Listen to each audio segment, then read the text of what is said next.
জয় গোপাল সবাইকে। আশা করি সবাই খুব ভালো আছো। আজ সকালবেলা পুজো দিতে এলাম গোপুকে। বহুদিন পর তোমাদের সাথে ভিডিওটা শেয়ার করছি। আসলে মাঝখান দিয়ে খুব একটা খারাপ ঘটনা ঘটে গেছে, এই জন্য ভিডিও করাটা কিছুদিন আর মন চাইল না করতে। আজকে বৃহস্পতিবার, তাই জন্য বৃহস্পতিবারের সব কিছু মা গুছিয়ে রেখে গেছে আমাকে পুজো দেওয়ার জন্য। আর তাই জন্য আমি পুজো দিতে চলে এলাম। আর এইদিকে সব ঠাকুরের কাপড়গুলো নিয়ে নিয়েছি, কারণ বসার এই কাপড়গুলো প্রতি বৃহস্পতিবারে করে পাল্টানো হয়। আর এই যে দেখো, সমস্ত কাপড়গুলো পাল্টে নতুন কাপড় পেতে দিই।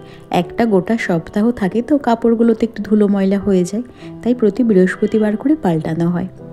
আর এই যে সমস্ত ঠাকুরকে নামিয়ে নিলাম, এবার কাপড়গুলোকে পাল্টে দেব। আসলে আমি বাড়িতে থাকাকালীন আমার দিদা মারা গেল, আর এই কারণেই না আর মনটা কিছু চাইছিল না করতে। ভিডিও তো করার কথা ভাবতেই পারি না। সত্যি, যেই মানুষটা ছোটোর থেকে আমাকে বড় করলো, সব কিছু করলো, তার চোখের সামনে এইভাবে চলে যাওয়াটা আমরা যেন কেউই মেনে নিতে পারছি না।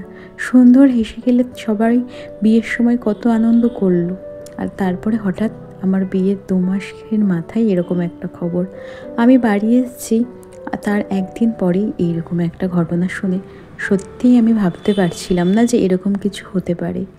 আমি কত আনন্দে ছিলাম বাড়ি আসার জন্য, যে বাড়ি যাব কবে, এতদিন পর বাড়ি যাচ্ছি।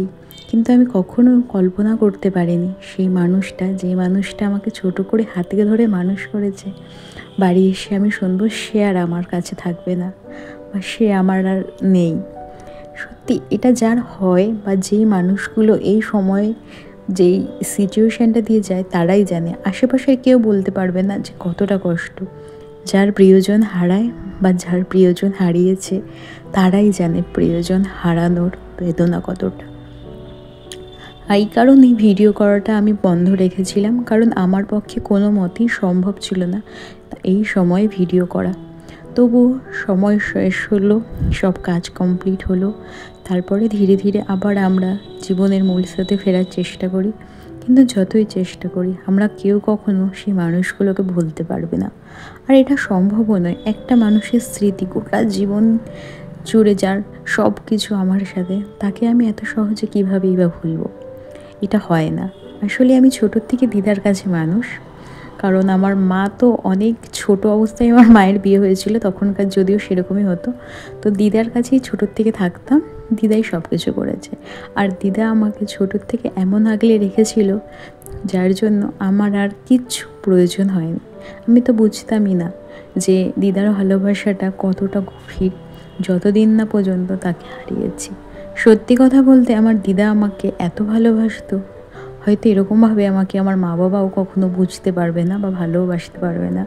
মা বাবার ভালোবাসা সম্পূর্ণ আলাদা, কিন্তু দিদা দাদু ঠাকুমা এদের ভালোবাসাটা না আলাদা ধরনের, কারোর সাথেই কারোর তুলনা হয় না।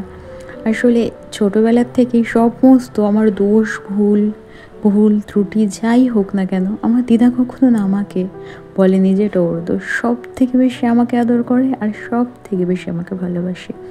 আমি যদি কোনো কিছু বলতাম যে আমার এটা দরকার বা আমি এটা চাই, বাড়ির অমতে বা বাড়ির সবার কথার অমত করে, তবু আমার দিদা আমাকে সাপোর্ট করতো, কারণ দিদা জানতো কোথাও না কোথাও আমি সঠিক।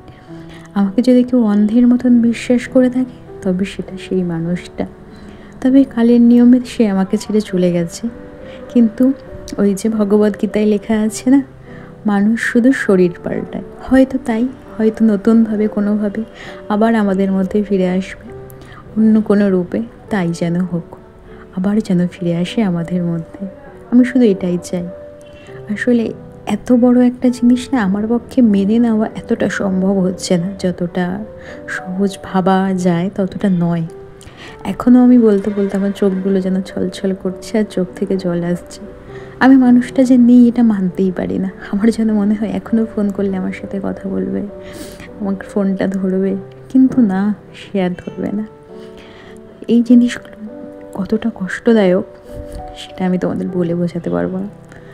থাক, যে গেছে সে ভালো থাকুক, যেখানেই গেছে সেখানে ভালো থাকুক, সুস্থ থাকুক। আমি শুধু এটাই চাই। মানুষটা আমার কাছে এখন আর নেই, কিন্তু মানুষটার গোটা জীবন জুড়ে আমাকে যা স্মৃতি দিয়ে গেছে, সেগুলো অমূল্য। আর সেই স্মৃতিগুলো আমার কাছে সারা জীবনের একটা অ্যাসেট। আমি সেগুলোকে নিয়েই খুব ভালো থাকতে চাই। আমি ভাবতেই চাই না যে তাকে আমি আর দেখতে পারবো না। সত্যি কথা বলতে আমি এক মুহূর্তের জন্য ভাবিও না, কারণ এই ভাবনাটা যেন বেশি কষ্টদায়ক। আমি সবসময় ভাবি সে আছে, সে কোথাও না কোথাও নিশ্চয়ই আছে, আমাকে দেখছে, আমার আশেপাশে আছে, হয়তো আমাকে দেখে বলছে না তুই ভালো থাক, সব সময় যেরকম চাই ঠিক তেমন। তবে আমার দিদার সব থেকে বড় ইচ্ছা ছিল আমার বিয়েটা দেখে যাওয়ার।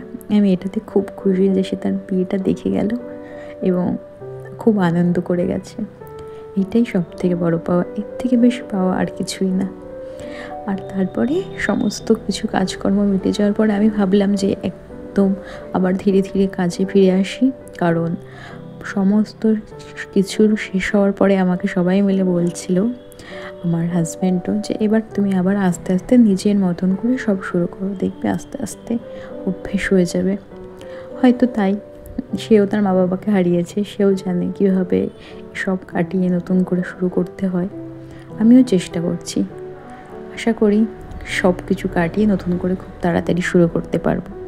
তোমরাও আমার পাশে থেকো, আমাকে ভালোবাসা দিও, আর সব থেকে বেশি যেটা দরকার না, অনেক অনেক আশীর্বাদ করো, যেন সব কিছু আমি নতুন করে আবার ঠিক করে শুরু করতে পারি। আর দেখো, আজকে তোমাদের সাথে এই সব কথা শেয়ার করতে করতে পুজোর জোগাড় যন্ত্রও যে কখন করে ফেললাম বুঝতেও পারলাম না। এই যে সব পুজোর জোগাড় যন্ত্র হয়ে গেছে, ঘরটা বরণ করে নিলাম। ঘরটা বরণ করে নেওয়ার পর ঘরটা বসিয়ে দেব। তার আগে ঘটের নিচে ধান দিয়ে দিলাম। এই যে আজ যেহেতু বৃহস্পতিবার, আজ তো ঘণ্টা কাসর কিছুই বাজাবো না, তাই জন্য শুধু শুধু আরতিটা করে নিচ্ছি।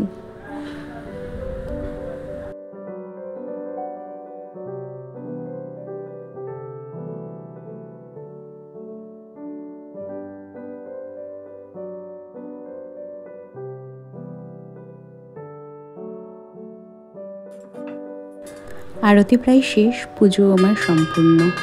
আর এখানে ঘণ্টা কাসর তো বাজাবো না, তাই একটু কাসরটা হালকা বাজালাম, আর একটু শাঁখ বাজাবো। মা লক্ষ্মী শাঁখের শব্দটা নাকি খুব পছন্দ করে, আর শাঁখের শব্দটা খুব শুভ, আশেপাশের কোনো নেগেটিভিটি থাকতে পারে না। এই যে শাঁখটাও বাজিয়ে নিলাম। এরপরে পুজোর সমস্ত কাজ সম্পূর্ণ।